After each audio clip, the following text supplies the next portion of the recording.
Good day everyone. I will be presenting one of the most important learner-centered law and policies in the Philippines, which is the Republic Act 7877, Anti-Sexual Harassment Act of 1995. This law protects individuals in workplace, schools, and training environments from sexual harassment and ensures accountability among those in positional of authority. So, Republic Act number 788, an Act number 7877, an Act declaring sexual harassment unlawful in employment, education, or training environment, and for other purposes. So, in Republic Act number 7877, Section 1 is the title, Anti-Sexual Harassment Act of 1995.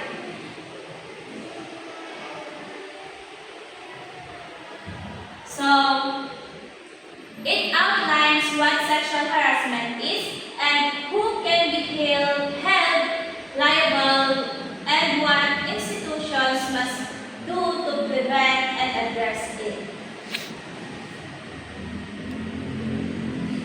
So in Section 3, work, education, or training-related sexual harassment defined.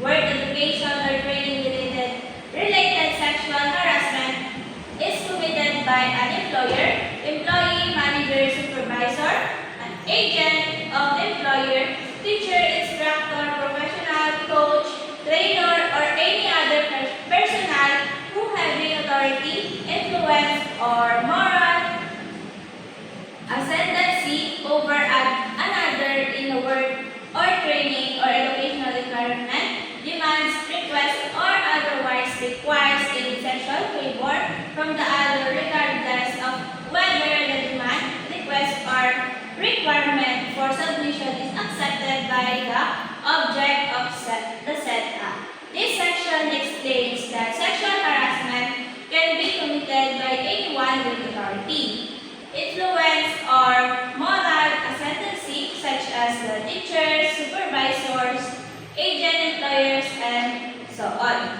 It happens when they demand or request any sexual favor, regardless of whether the person gives in or not. So, in Section 3, there are two subsections, which is in a work-related or employment environment, sexual harassment is committed when first is sexual favor are demanded as a condition for hiring a job, security, promotion, or benefits. Second one is the act affects the employee's rights or privileges. In Section 3, subsection A, third column, it means that the behavior creates an intimidating, hostile, or offensive working environment. So these three subsections states that this harassment doesn't always involve physical acts. It can be verbal or psychological as well. And our second subsection, in an education or training environment, sexual harassment is committed. So the victim is under the offender's supervision or authority. The offender is responsible for the student's education, training, or apprenticeship, and sexual behavior are made a condition for passing grades, honors, scholarship, or allowance. The act creates a hostile or intimidating environment for the student. This emphasizes that teachers, trainers,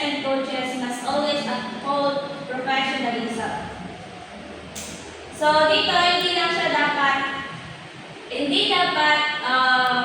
na-apply yung sexual sa mga students. Kailangan natin maging professional as a teacher. So, any person who direct or induces another to commit any act of sexual harassment as herein defined or who cooperates in the commission thereof by another without which it would not have been committed shall also be held liable under this act. So, according to RA 7877, this states that anyone who helps, induce, or cooperates in committing sexual harassment is also responsible under the law. This inable or tolerating harassment is also a punishment or my punishment. In section 4, this section highlights that institutions must actively prevent harassment and handle complaints properly. They must be, first one, create rules and regulations for investigating cases and providing sanction. So, kailangan natin mag-create ng rules para sa loob ng isang workplace para hindi ma-address yung sexual harassment sa mga employee natin. So, forming committee on decorum and investigation or CODI to educate members about sexual harassment and to investigate complaints. So, in workplace, the committee must include representatives from management, the union, if any, supervisors, and file employees. So, in schools or training centers, it must include representatives from the administration, teachers or trainers or coaches, and students or trainees must be involved, and host or distribute a copy of this act so everyone is informed of their rights and duties. So in section 5, liability, employers or heads of office, schools or training institutions are jointly liable for damages if they are informed about sexual harassment but fail to take immediate action. So, in section 6, independent action, victims may file a separate lawsuit for damages even if other actions are already taken under the Act. And in section 7 is the penalties, which anyone who violates the Act may face 1 to 6 months imprisonment, a 10,000 to 20,000 fine, or both cases must be filed within 2 years. So in this section 5, 6, 7, it shows the penalty and the sanction. And the sanction of kung sino man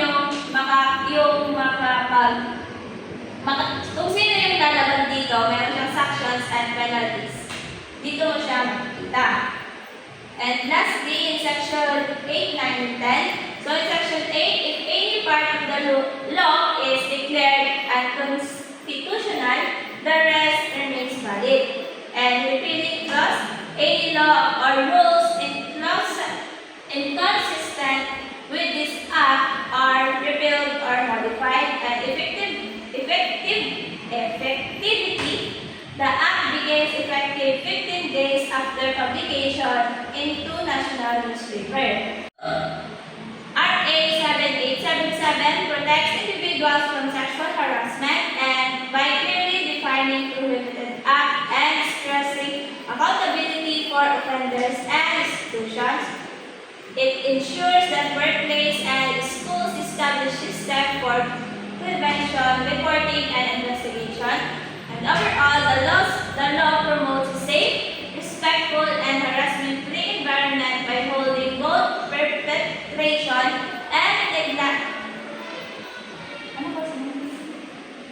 Negligent.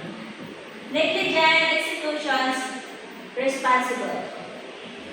Yun lang.